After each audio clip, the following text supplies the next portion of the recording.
fair Verona where we lay our scene, from ancient grudge break to new mutiny, where civil blood makes civil hands unclean. From forth the fatal loins of these two foes, a pair of star-crossed lovers take their life, whose misadventured piteous overthrows do with their death bury their parents' strife. My guest today is one of Hollywood's biggest stars, thanks to his work in the film franchises The Lord of the Rings, Pirates of the Caribbean, and now The Hobbit. He's making a dazzling Broadway debut as the romantic hero of Shakespeare's Romeo and Juliet on Broadway. Please welcome Mr. Orlando Bloom. How you doing? Good. Thanks for having me. Great to see you. How's Broadway treating you? How you feeling? You're into the run now? Yeah, I love it. I have to say, I wasn't expecting there's a real community feel about Broadway, the community of Broadway, and I really love that. Yeah. You know, after the theatre, grabbing a drink at one of the local bars or restaurants, people catching other people's shows, feeling connected, involved. You know, I'm really appreciating that aspect of it. How do you like the schedule? Do you like the theater schedule? Are you wired after the show? I can't imagine how actors you definitely can't do a show, go to sleep. Go to sleep. No, it's I'm definitely slightly wired after the show. Even if I've been a 2-show day, it's kind of like you're just sort of buzzing. And particularly with a character like Romeo, so I tend to sort of try and wind down either with a friend and a drink or just you know, chilling out, but at home, you know, before crashing. I like the schedule, to be honest. It gives you time during the day to do things and for me, spend time with my family and stuff. Right. But it's and I'm loving being in New York City, you know, and obviously, you know, with a play like Romeo and Juliet, you know, the poetry of this language that, you know, obviously William Shakespeare wrote all these years ago, hundreds of years ago. It's really fulfilling, you know. It really does connect and excite the imagination as an actor, and I hope also for audience members. David Laveau, who's our 5-time Tony Award nominated director, has I think really brought a very accessible version of this play to the stage. I think that's the wonderful thing, because the play of Romeo and Juliet itself would probably run at about 2.5 hours. Sorry, I lie, 3.5 hours. Yeah. Were it not for... Yeah, I was nervous about that. Right, yeah. were it not for the edit that we've made, and it's quite dramatically cut, but I think we run it a little over 2 hours, which is very manageable for an audience. And the way that he staged it, and the way that he set it, although it doesn't feel like we're certainly not in tights, you know, I wear sort of torn jeans and a leather jacket and stuff. It's very, it sets you in this sort of world that you can't quite place, you know, but feels new but old, if you know what I mean. It's sort of holding hands with the past, which I think really works, you know, because essentially with Shakespeare, with the language of Shakespeare, you should really be able to do it in a blank space, you know, because the language should carry you through. But for an audience today, I think you need some, you know, things to hold on to. But we've got a great cast, so we're enjoying it. I'm certainly enjoying it. I don't automatically love every Shakespeare production, but I found it extremely accessible. I was completely with it. I thought the words were just sort of like naturally flowing out of your mouths, and I was with it. So anyone who's sort of like on the fence about Shakespeare, I think should definitely check it out. Yeah, I mean, this play itself actually is probably one of the more famous Shakespeare plays, obviously. Although, surprisingly, it hasn't been done on Broadway for 36 years. Your entire lifetime, it has been on Broadway. So, and I think in part that's due to the fact that people know this is a story of 2 star-crossed lovers fall in love and then, you know, tragically die. Yeah. But actually, you know, and I think that the interesting thing is that I've been noticing, and I'm, you know, on stage a lot, obviously playing Romeo, is that if we're, as a cast, ahead of the audience in our storytelling, which is as it should be and is as William Shakespeare would have it, then we really find gasps and surprises, and people, the audience, I think, really is kind of taken quite quickly into you know, because the first half of the play, the first act is almost like a romantic comedy. It really feels funny and light. and then it quite quickly turns, and then you're quite quickly and dramatically at the crescendo of the play. And I think that that's a really smart piece of directing and editing by David Laveau, because you're not lingering in anything. You're not, you're not thinking, oh, okay, well now here it comes. At least I don't think that's what's happening, because the audience genuinely seems to be shocked and surprised. And dare I say it, I think there are some people who may not be familiar with the play at all, in the audience, because we have a lot of young people there too, and unless they've studied it at school. So it's quite wonderful to be on the stage and to hear the gasps and surprises at the deaths of, different characters. And there's so much more to the play than just two star-crossed lovers. It must be nice to get entrance applause, but I want to know what it's like to get entrance screams, because that happened when I saw it. The girls go wild in the audience. How's that feel? Are you just used to that now? I was really unnerved by it to begin with, but David was rather shrewd about it and clever in the sense that I have this dramatic entrance on a motorcycle, which he thought would be a good way for the character to enter, because in fact I think it fits me as somebody who rides motorbikes, and it fits the characters as a way in, because he's coming back from being heart-sick and love-struck and away somewhere. So under the grove of sycamores, in fact, if you want to go by the play, but in fact, so in a way, I kind of justify it as, oh well, they're screaming at the motorbike, okay, or whatever. It's the drama of the entrance. I can sort of play it off like that, but it is obviously something that happens on Broadway. The arrival of the main character gets that sort of a welcome.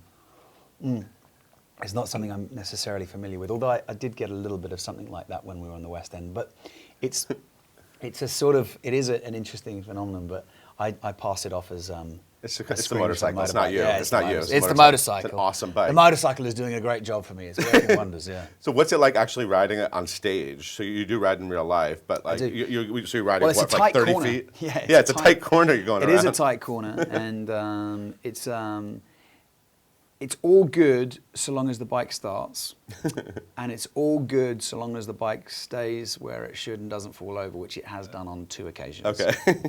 But even that is all good, because it's live theatre, and it leads into a very exciting thing. The only annoying thing is if it were to it stalled a couple of times, which kills the moment. Yeah, that's not cool. Not cool. And if it were to stall, then we'd have to push it off. But we've kind of, myself and Conrad Kemp, who plays Benvolio, have discussed what we would do in the event that it didn't work. And that involves sort of us pushing the bike off stage, which I think would be quite amusing in itself. So there are. I don't know. It's not as badass as what I saw. No, I mean the entrance is pretty cool, as it is. So I also saw on the marquee there's a quote that says that you set hearts racing, which actually sounds kind of like a terrifying medical condition. And I'm wondering, have you ever actually witnessed someone's heart racing when they meet you? And it sounds kind of scary to put someone in that condition. Actually, it is kind of scary, and I have, funnily enough, on a few occasions. Had the heart racing syndrome call an ambulance. Before myself, yeah. It's when the eyes start rolling back in the head that you really have to worry. Let's talk about Condola Rashad. I love that girl. She's your Juliet. She is, yeah. She sat in that chair. And she's a great girl. She is. Big talent. And I heard that you were attached to the production and you had some chemistry tests. Yeah. With different actresses. How do these chemistry tests go? How do they go? Yeah. Like, you just sit there and different women come in and try to have chemistry with you? Yeah, exactly. That sort of thing. No, it's always, I mean, I've auditioned for everything really I've ever worked on, and it's an audition process. And I actually worked with David prior to being involved in this, and so it was a form of an audition with David. And actually, to begin with, he didn't think I was up to it. So. Oh, really? That's a longer story. You had to convince him.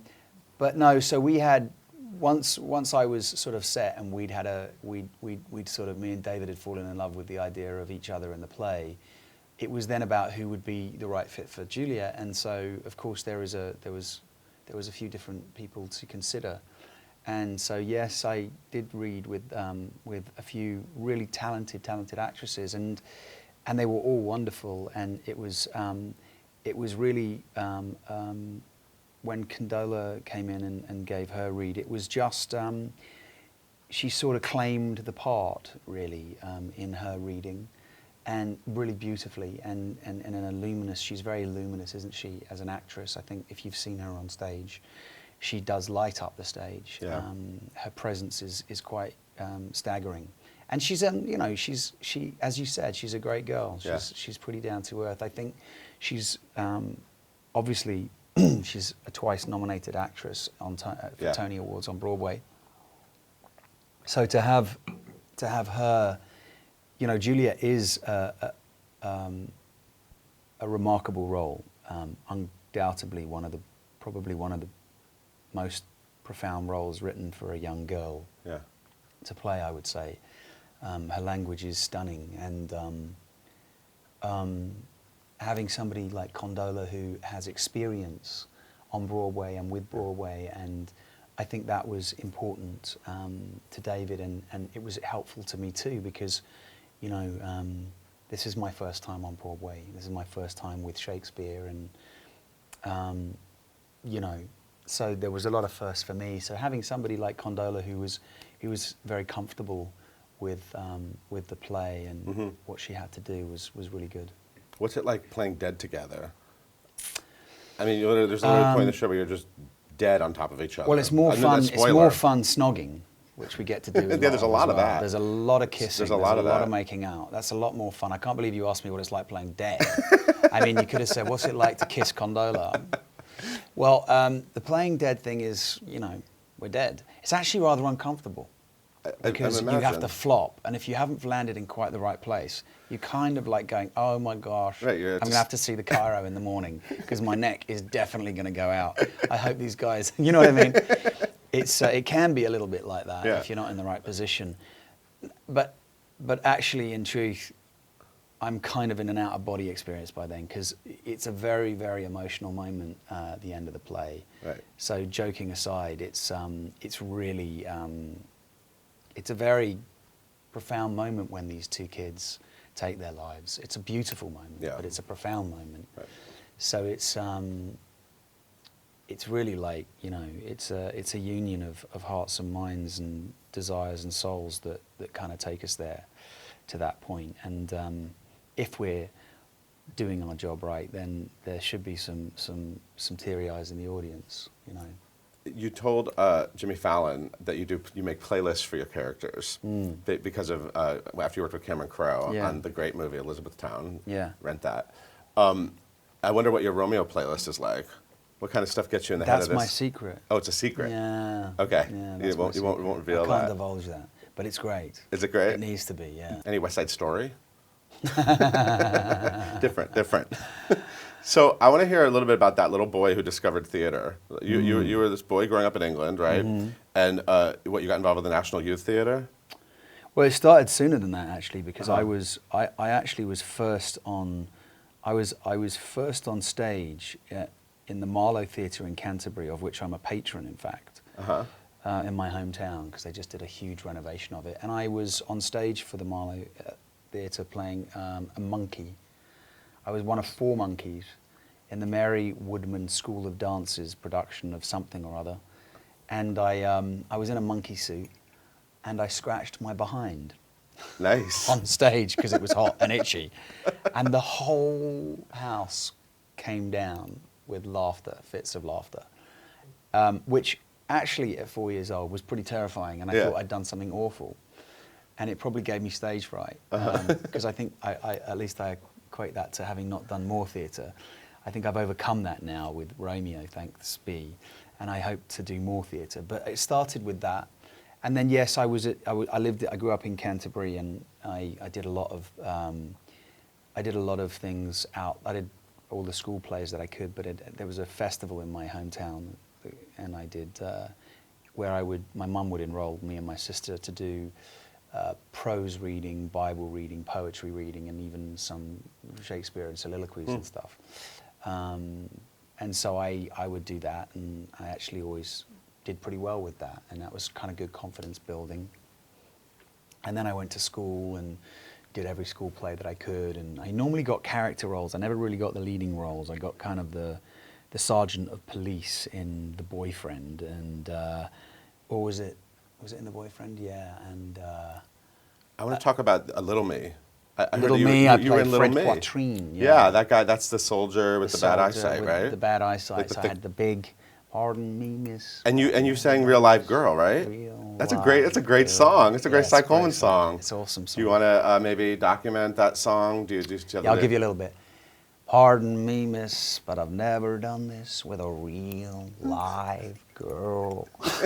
Thank you for that. Straight off the farm. Yeah, but I really went for it on stage. Actually, I should have gone for it here. It would have been funnier. But no, yeah, Still have an opportunity. it was funny. It was actually, that's how I got my manager, because her brother came to see that show. He was a director and writer, Alec Kashishian, so it's funny that. But and then I got my manager in America. So yeah, they did that at drama school. So musicals. You did some musicals. I did a musical, correct? Yeah. What? Just one? Is that the I only did- one? That was the one. That's yeah. a big song, actually, though. and I did something else. In the second year. But I also had a broken back when I was doing that performance. I had broken my back, so I didn't do a that's lot awful. of dancing. But I like musicals. I do. I think they're fantastic. Do you like Broadway musicals? Did you see any, like when you were in rehearsals or before you started? I can't say that I did. I did see a fair amount of Broadway. I saw Lucky Guy. I saw Orphans. I saw A Trip to Bountiful to see Condola. So I saw Mike Tyson. How was funny that? enough. Undisputed Truth. That was Was it a really knockout? It was a knockout. It was fantastic, actually. I was so impressed. I mean, God, that guy, what a story, man. What a phenomenal rise and fall, and just, that's a life, you know? I mean, shit, when he goes to the grave, it's like you can't say that guy didn't really live. Yeah. So I saw, yeah, I've seen a fair amount, but I didn't get to see many musicals, it's true. I mean, as a kid, I saw, like, I remember my mum took me to see Starlight Express. Oh my God, I love Starlight Express. Yeah, the train. as a kid, that was great. And, Did you like it? Yeah, I loved it. They And skated, you Cats, saw it in the they're West skating End? around. They went all the way Yeah, around. Right. Yeah, that was pretty So awesome. that was all. That's all good stuff. And yeah, Did you see the Lord of the Rings musical? I did not. Although Brent Carver apparently was in it. Yeah, he Did was. You know that? Yeah, your co-star. He played Gandalf. I found out Yeah. recently. Yeah. So you missed it. What about, I was thinking maybe Pirates of the Caribbean maybe would be a good musical. I'm trying to think of like, that could work. I don't know. But that's what they do these days, don't they? They take. Yeah, you just take a big hit movie and Into a throw $20 million musical. at it and make it sing. Right. Yeah. What do you think? Maybe? I think that would go wouldn't be down in it? quite well, actually. I think it would actually I work. don't know that I would be in that. I don't know. I mean, I wouldn't mind doing a revival of a musical, and I don't know. Really? Yeah, I wouldn't mind doing. Throwing a that out musical. there? Do you have one in mind? Actually, there was one in mind, but I'm not going to throw that out there because I can't even remember the title. But one of my teachers from drama school, who is a great. It's not Starlight director. Express. That one's such a comeback. Starlight Express. No. No roller skating. No, I'm not great on skates. No, But you're clearly. I a wasn't great- bad on a skateboard as a kid, but Oh, really? the skate thing, I did a little bit actually, but not great. Well, you sang a little Cy Coleman for us, so I think you can do it. I don't know. I like this idea. A big Broadway musical next. You got over go. your stage fright, so I mean, what? I'm over that. So Yeah, Condola apparently, she's kind of itching to do a musical too. She should do something musical and funny. Have you heard her do any of like her music? Like she has an album. Like She has an album coming out. I'm going to go check her out. I think she's going to be playing somewhere, and we're going to. This one evening, we're going to go see it. Well, you have to get going. I do. You're a very busy man. I am. You have a lot of Hollywood franchises to hold up on your shoulders. But Not thank you true, so but sort much of. for coming by. It's so Thanks great. for having me. You're Really, truly, yeah, truly wonderful. Well, I hope that we've encouraged any of your viewers to come and see Romeo and Juliet because, like, just to emphasise the point, it hasn't been done for 36 years. Yeah. Me and Condola give a great snog, and See, you I won't always see thought snog- you won't see snogging like that. Can you in explain this quite to a me? while. I always thought snogging was more than kissing. Well, I like to think we're giving more than a kiss on that stage. I really think it's an opportunity that shouldn't be missed. Yeah. Because, you know, it's not often that you get to see William Shakespeare on Broadway or this play particularly, and done in this style. in this kind of accessible fashion. So come and see it. Come and see some snogging. Get your heart racing. Get your heart racing. Is that what it says? Yeah. Thank you so much, Orlando. Thank you. So great to Thanks meet you. for having me. I love the show. Everyone needs to check out Romeo and Juliet at the Richard Rodgers Theater. Thank you. Thank you for coming. Thank you for Cheers. watching. See you next time.